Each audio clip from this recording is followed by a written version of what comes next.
Hola, hola, buenos días. De antemano reciban un cordial saludo. Mi nombre es Jennifer Gutiérrez del Centro Universitario de San Carlos. El día de hoy vengo a explicarles un poco sobre la enfermedad de la epilepsia. La epilepsia es un trastorno cerebral que hace que las personas tengan convulsiones recurrentes. Las convulsiones ocurren cuando los grupos de células del cerebro envían señales erróneas. Las personas pueden tener sensaciones e emociones extrañas o comportarse de manera rara. Pueden tener también musculares violentos o perder el conocimiento. Existen dos tipos de convulsiones o crisis, que es el crisis generalizadas y crisis faciales. Las crisis generalizadas son las que afectan solamente la superficie del cerebro y las crisis parciales afectan únicamente una parte del cerebro. Según González, 1999, la epilepsia es una enfermedad crónica caracterizada por un origen cerebral con características recurrentes. Los factores de riesgo de esta enfermedad han hecho que la más frecuencia de aparición sea en la infancia, la adolescencia, debido a traumas antes y durante del parto, los traumas craneales. Los factores de riesgo son numerosos, probablemente están asociados a una combinación de variables como crisis de familia o problemas derivados del comportamiento del infante. Según la Organización Mundial de la Salud, la epilepsia es una enfermedad cerebral crónica que afecta a las personas de todo el mundo y se caracteriza por convulsiones recurrentes. Las convulsiones son episodios generalmente breves de movimientos involuntarios que se pueden afectar de una parte del cuerpo o en su totalidad. Son palabras de Jiménez, 2016. Según García, el 2019 menciona que la epilepsia es compleja y se caracteriza por desencadenarse con estímulos musicales. La zona más afectada son las pruebas funcionales del lóbulo temporal derecho, que se piensa que existe una relación entre las redes cerebrales que se encargan del procesamiento de emociones a través del estímulo auditivo y el desarrollo de la epilepsia. Es importante iniciar con un tratamiento inmediato, ya que no existe una cura para la epilepsia, pero en la mayoría de los casos las medicinas pueden controlar las convulsiones. Cuando los medicamentos no funcionan bien, la cirugía o los dispositivos implantados como estimuladores. Es importante que en este tipo de enfermedad hubiéramos buscado una serie de testimonios para identificar los tres tipos de epilepsia que existen. Pero sin embargo, mi persona va a ser un testimonio. Yo fui cuando era infante una persona epiléptica. Entre 6 a 9 años estuve tomando un tratamiento, el cual el tipo de epilepsia mío era muy leve, el cual tomaba tratamiento y nunca me daba convulsiones. Sin embargo, después que tuve mi desarrollo, ya se me desapareció la enfermedad y hoy en día y de un montón de años he estado sin tratamiento. Gracias a Dios estoy curada y no presento ninguna síntoma, ninguna réplica.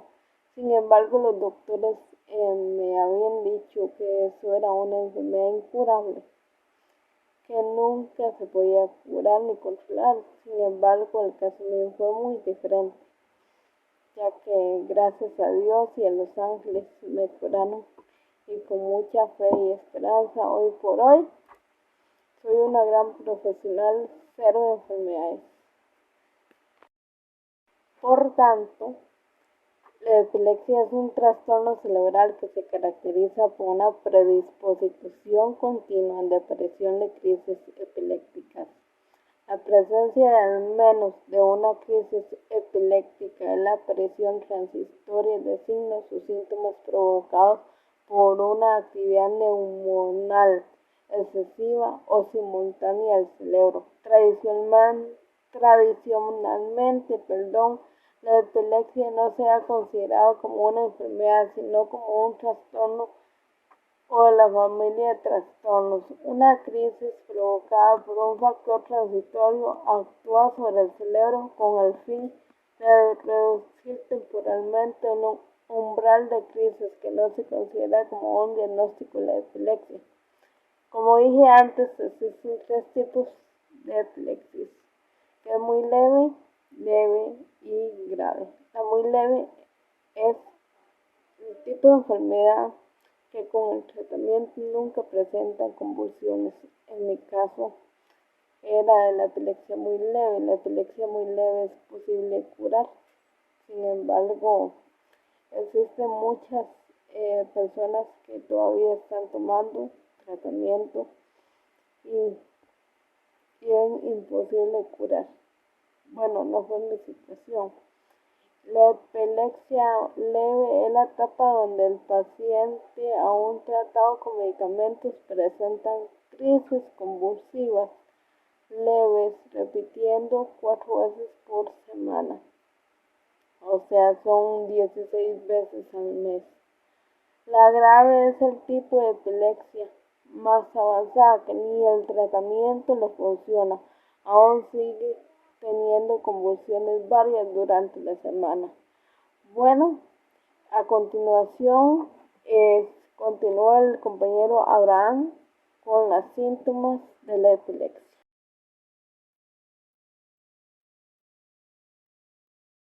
Buenos días, mi nombre es Abraham y pues vamos a continuar con esta presentación que está realizando nuestra compañera, la cual ya nos explicó sobre el tema de la epilepsia y los tipos que pueden existir. Para poder comprender este trabajo, vamos a proyectar entonces la parte de los síntomas, la cual vamos a entender para poder trabajar con el mismo tema. Los síntomas que podemos encontrar en la epilepsia, como bien se encuentra en el documento proyectado, puede ser la confusión temporal, episodios de ausencias, rigidez en los músculos, movimientos espasmódicos incontrolables de brazos y piernas. De hecho, en este punto es importante destacar, no sé si se ha tenido la experiencia por parte de algunos, de observar a una persona en su momento de un ataque de epilepsia. Cuando encontramos un movimiento brusco totalmente en la persona, ¿verdad? Donde los brazos, donde las piernas a veces son incontrolables y de hecho, una de las formas de trabajarlo es presionando o haciendo presión para que los músculos no generen tanto movimiento y cuidar mucho el tema de la boca, ¿verdad? No se vaya a morder la lengua. Esto suele pasar en muchos casos desde síntomas psicológicos y de miedo como de ansiedad también, ¿verdad? Entonces son algunos síntomas que podemos encontrar en una persona que sufre de epilepsia y que nosotros tenemos que ir reconociendo en ello. Y por eso existen diferentes estudios los cuales van permitiendo acercarnos un poco más en la temática, ¿verdad? Ciertamente la epilepsia no es que ya tenemos la cura o la solución, ¿verdad? No. Se puede acercar y tratar de manejar, incluso reducir la cantidad de veces que se genera, ¿verdad? Pero eliminarla por completo aún no se ha logrado.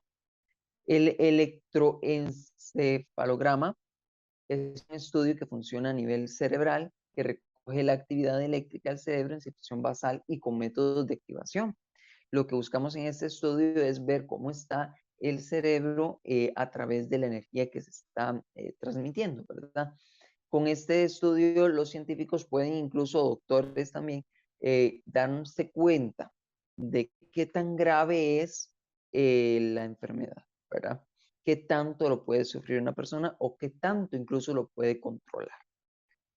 Cuando hablamos de la resonancia magnética cerebral, estamos trabajando desde un examen que usan los médicos, ¿verdad? Para diagnosticar la enfermedad. Aquí es donde vamos a ver los pulsos de radiofrecuencia en los que se genera a través de la tecnología que por supuesto ahora contamos, porque en tiempos anteriores esa tecnología no existía. Entonces, para poder pronosticar más o menos como cuántos ataques se podían tener en un mes, era muy difícil. Y controlarlos o reducirlos mucho menos, ¿verdad? En torno a eso, entonces, se puede generar un tratamiento.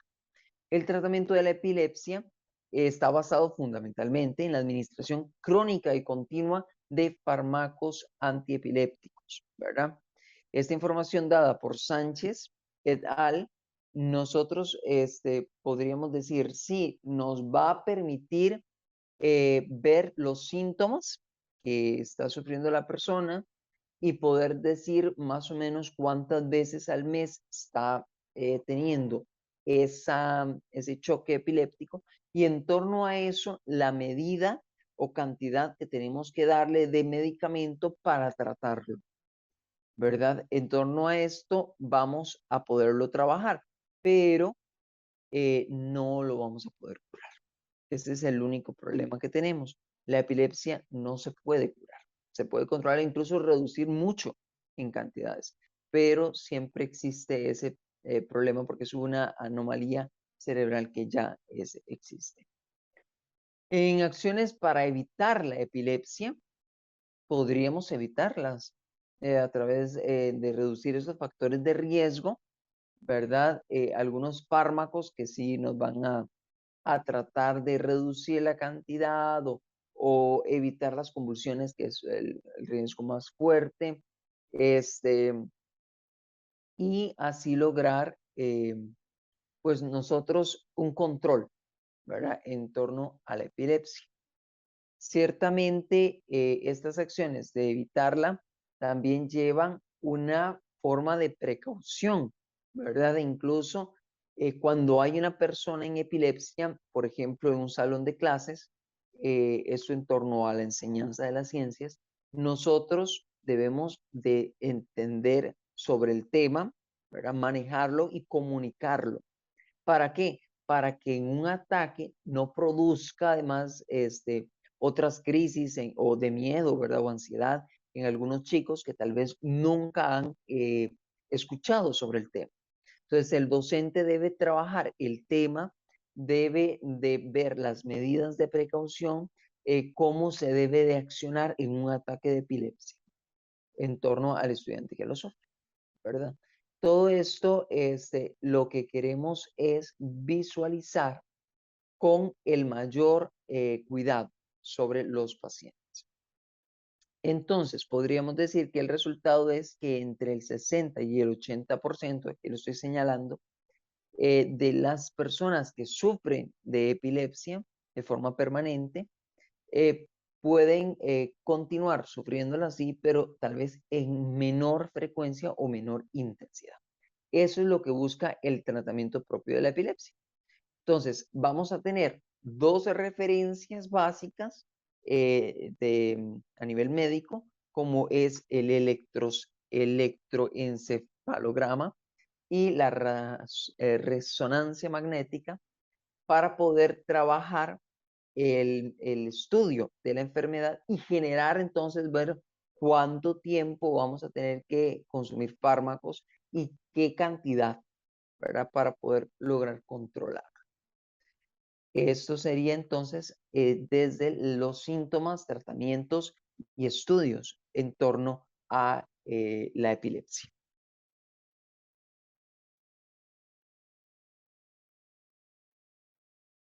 Buenas, profesora Natalia y compañeros. El tema que nos tocó desarrollar en el proyecto colaborativo tiene que ver con la enfermedad de la epilepsia. A mí específicamente, pues me tocó hablar o tocar un poquito acerca de las acciones para evitar la epilepsia. Entonces, dentro de las principales acciones que se pueden tomar está lo que es reducir las probabilidades de tener accidentes cerebrovasculares, tomando en cuenta que la epilepsia es un proceso que se lleva a cabo en el cerebro, pues este tipo de accidentes cerebrovasculares afectan directamente lo que son los tejidos en el cerebro. Y por consiguiente, este tipo de accidentes pues pueden aumentar las probabilidades de presentar cuadros de epilepsia. Y lo mismo, según la teoría, conllevarían lo que son las enfermedades cardíacas, que al presentarse podrían afectar también los tejidos cerebrales. Con respecto a los fármacos anticonvulsionantes, estos se prescriben una vez que la persona ya ha presentado en sí cuadros de epilepsia, que ha tenido convulsiones en sí. Entonces, estos lo que llegan a hacer es a reducir la frecuencia en la que se presentan las convulsiones y también el tiempo en el que se da la convulsión. Entonces, disminuyen la frecuencia y disminuyen el tiempo con respecto al cuadro de convulsión. Con respecto a los fármacos antioxidantes y neuroprotectores, pues se transcriben para lo que es proteger los tejidos, para evitar que se presenten los cuadros de epilepsia. Y con respecto a las lesiones cerebrales traumáticas, puede ser que la persona a lo largo de su vida no haya presentado ningún cuadro de epilepsia, no haya tenido ninguna convulsión, perdón, y una vez que sufrió una lesión cerebrovascular traumática, una lesión cerebral traumática, pues presentar lo que son las convulsiones. Entonces, en la medida de lo posible, tratar de evitar cualquier tipo de accidente que afecte los tejidos cerebrales. Con respecto a las conclusiones a las que llegamos a la hora de desarrollar nuestro proyecto, pues vemos que, o podemos concluir que el tiempo de impacto de las convulsiones indica la gravedad. O sea, que conforme mayor cantidad de convulsiones se tenga y mayor sea el tiempo en el que se dan las convulsiones, pues estamos hablando de una gravedad mayor. Con respecto a las convulsiones, se dice que se presenta la mayoría de los casos en niños y adolescentes. Según lo que investigamos, esto se da debido a que es en esta etapa donde los niños o adolescentes hay mayor riesgo de sufrir accidentes. A la hora de sufrir accidentes se pueden ver afectados tejidos cerebrales y por consiguiente que se den las convulsiones o que se presenten cuadros de epilepsia. Y otra cosa a tomar en cuenta es que los tratamientos actuales permiten disminuir el tiempo de las convulsiones y la frecuencia en sí, que es lo que se evita. Sin embargo, no hay un método específico en el cual se reduzca totalmente estos cuadros, ¿verdad? Puede ser que la persona de un momento a otro pues ya no se presenten más los cuadros, pero no hay ningún tratamiento, ningún medicamento específico que haya sido demostrado que elimina al 100% los cuadros de epilepsia. Algunas curiosidades de la epilepsia a tener en cuenta. Bueno, también se le conoce como trastorno de convulsiones. Se dice que 2 entre cada 3 casos se desconoce la causa que provoca los cuadros de epilepsia y por consiguiente las convulsiones. Dentro de la teoría que se pudo leer, dice que la dieta cetogénica que presenta altos contenidos de grasas y bajos contenidos de carbohidratos puede ayudar a los cuadros de epilepsia. Y hay un concepto que se llama estado epiléptico, que es cuando las convulsiones ya duran más de 5 minutos. Cuando las convulsiones tienen un periodo largo, pueden poner en riesgo la vida de la persona.